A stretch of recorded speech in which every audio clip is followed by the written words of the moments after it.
Thank you. I just could sit and listen to you. Welcome back. And our guest in this segment is Gloria VanDemmeltraadt. Gloria is a hospice volunteer, and she's also a memoir author and a motivational speaker. She's here today to teach us some tips, some techniques on writing a memoir, perhaps helping an elderly family member or friend do the same. Welcome, Gloria. Thank you, Nadia. I'm very happy to be here. And my co-host today is Diane Winkler. Thanks for being here, Diane. And thank you for asking me. Thank you. Delightful to be here, Diane, also. Thank you. Gloria, maybe you could start out by telling us a little bit about your hospice work. Well, I am a hospice volunteer, and I've done this for about the last 5 years. I've written more than 60 life stories for hospice patients.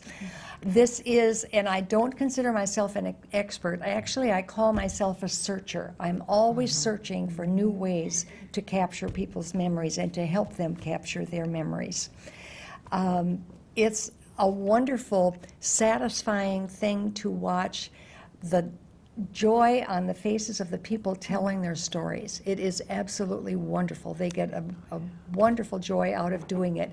And the gratitude of the families receiving these memories is indescribable. They are so happy. Invariably, they find out things about their parents or their families that they don't know.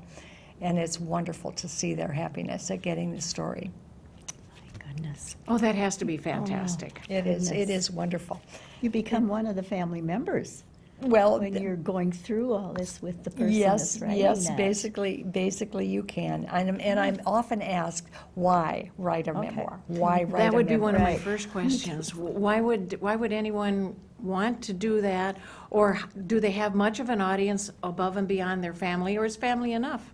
That's a great question. And why they want to write a memoir is to preserve the past. The past is the root in all of us, and it's important for the next generation to know our stories, to do well in the present and the future. We need to know the past. We need to know the past. One of the things that people need to ask themselves, as you brought forth, Nadia, is who is going to be the audience? Before we even start writing a story, who's going to read it and why? So why should we want to bring forth our memories? We need to determine who's going to read it. Someone like Charles Krauthammer, who's a Pulitzer Prize winner, or Laura Bush, or Hillary Clinton, their memoirs are going to be written in a little bit different way. I suspect that the watchers of this broadcast are going to want to capture their own memories for their families, their friends, and others. And if they become famous along the way, well, that's okay too. More the better. More the better, absolutely. Oh my goodness, that is just fabulous. I find that you have touched base with just about everything when you're dealing with all these people. And regardless of what the situations are, you adjust. It's very exciting. I have dealt with people of all ages, occupations, backgrounds, and it's very exciting. It is thrilling to me to help these people bring their stories and to put them on paper.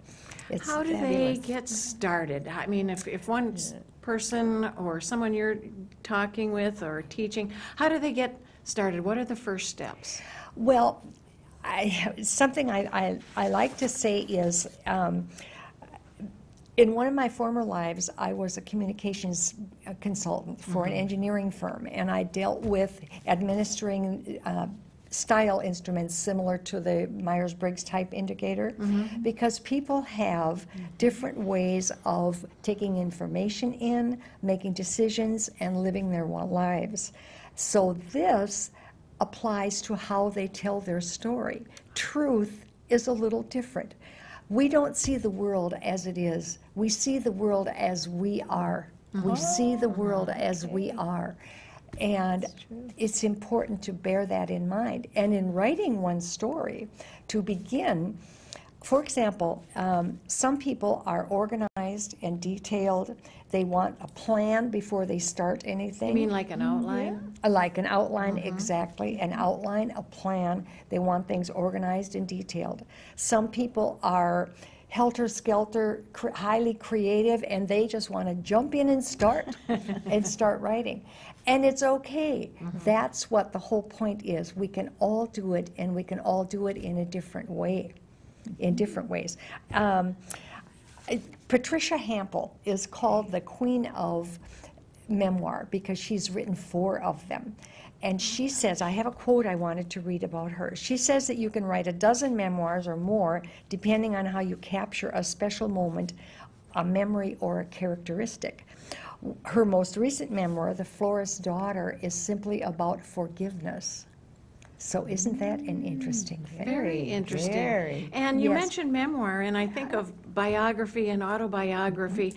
I'm a little fuzzy on the differences between those. Thank you for asking that. It's a good question. When you look in the dictionary under memoir, it says biography. So that doesn't help much. In the literary world, it's pretty much understood that a biography or an autobiography written by that person is a story of that person's whole life. A memoir is a shorter period of time, even a moment in time. That's why she could Oh, write so yes. many. Moment in Yep. time, and that's why Patricia Hampel has written many, many other people have written many memoirs. It's a moment in time. So that's how we define the difference between a biography and an autobiography and a memoir.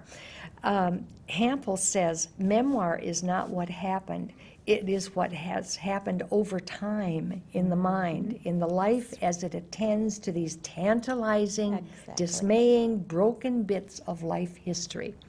Such personal writing is an attempt, it's a try at the truth of the self in the world.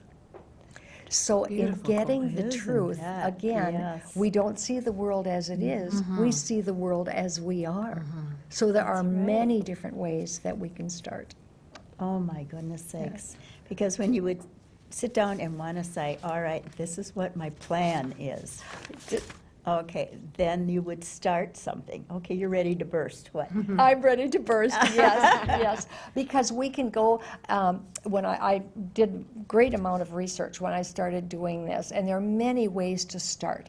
And first is making a list. Number one, here we go. We start by making a list of all the things, the events in our lives, things we want to talk about, things that we think that people, our families, or whomever we're writing this for, wants to know. Number 2, we review old pictures, journal entries we might have made, letters through the years. We look through all that material. And number 3 is begin writing after you have all this information assembled. So you get it all together, you get an outline and a plan made, and then you start. So that's for the people who want to write that way. There are other ways of writing it. William Zinsser is another very that famous memoirist. His book is called Writing About Your Life, and it's both his memoir and a lesson about how to write a memoir. And he says, be yourself, speak freely, and think small. That would be good suggested reading, wouldn't it? Absolutely, Sure it is. would. He says, tackle your life in easily manageable chunks. Don't visualize the finished product, the grand edifice that you vowed to produce. That will only make you anxious. So he says, start small.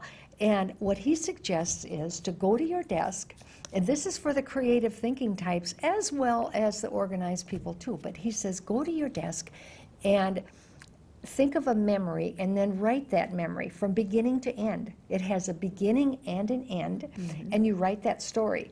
Put it in a folder and set it aside. The next day you write another memory. Like anecdotes. Yes, Absolutely. just exactly. And write them out and stack it up and do this for months. And after a number of months, take out all these stories, read through them, and spread them out over a large table or the floor, and they'll begin to make a pattern. And will come together and help you determine what your story's about, what it's not about, what's funny, what's sad, what should be included, maybe what I should throw away. That will help you come to do that. So those are 2 completely different Yes. methods. Another method is one about writing a story, sitting down, writing a story of ideas, events. For example, what was the best thing that ever happened to me? Write a story about that. What was the worst thing that ever happened to me? What is, write about being in trouble sometimes. What about my first kiss? What about a time that something was so funny I wet my pants? What about changing names of people? What are the guidelines with that? Because sometimes there's Absolutely. sensitive material. Very. Absolutely. Write a little story about that. Put it away and then write another one. And then when you lay them all out and read them all together, you can have it, you can do this by hand, you could do it in a computer. Yeah. Preferably now we do it by computer. But it begins to form a pattern, and then you can pull your story together. Mark Twain has a wonderful quote. He says, "Start at no particular time in your life, wander at your free will all over your life." Oh, that's beautiful. And he's, when I am basically a list maker, and when I did my own memoir, The Musing and Munching, Which I love. I have read that. oh, bless your heart, thank you. I started writing stories. My children wanted me to write stories of my life, and I started pulling them together, but they weren't coming together. I couldn't figure it out. Finally, I realized, after reading through many of the stories, many of them dealt with food or lack of it at several points in my life. And when I started pulling it together in the way of food, it just fell together by itself. So you brought food into the I brought story food instead of into the trying to write story, around and then it. I named it Musing and Munching, and I call that stories of my life as they deal with food. And that helped me do it. It helped it all come together. Isn't that funny? I can't see that connection. You know, you have to really think that one through. Right. And You- wonderful. It comes together when you read the stories all together, lay them out, and think about how they're coming together. That one theme will begin to focus and begin to And come that to the connection top. might be Yeah. different for different people. Could be. It's different very for easily. everyone. It Yeah. is Yes. different for everyone. It could be a person, it could be a place, there could be some common. Absolutely. It's common ground. Or, Yeah, okay. yeah. Absolutely. And what you are talking about now is a plot, basically. Okay. A memoir is similar to a novel, that it has to have a plot. It has to have a point. Why should someone pick this up and read it? It's not just a journal, it's not That's just right. a list of events Exactly. and names and It dates. has to have something that makes it make sense. And that's what helps it do it, by, as I did, pulling it together in food. And another idea, you could just say something like, I wanted to write stories for my family about my background so that they understand who I am and where I came from. What would That you is say? a plot and a point. Yes. What would you say to a person who says, I don't know how to write? I don't know how to write. Yeah, I'm not a good enough writer to write my story. Many people say this. There are avenues to help us out there. There are people like me and others who, if people really don't want to be able to write it, they could tell it to someone else and get help That in would be writing it. good. They can tell it to someone That would be else. good. Yes. Actually, one of the processes I go through is, when I do some of my interviews, is to record it, transcribe it in their words. I see. And that we're helps for running out of- people who absolutely refuse. But, excuse me. Yeah. We're running out of time. Thank you, Gloria. We could go on and on Oh, all we could. afternoon. Absolutely. It's such a big subject. I would love to talk more. Thank you for Everyone. coming. Everyone has a story, and every story is individual, unique. Time surprises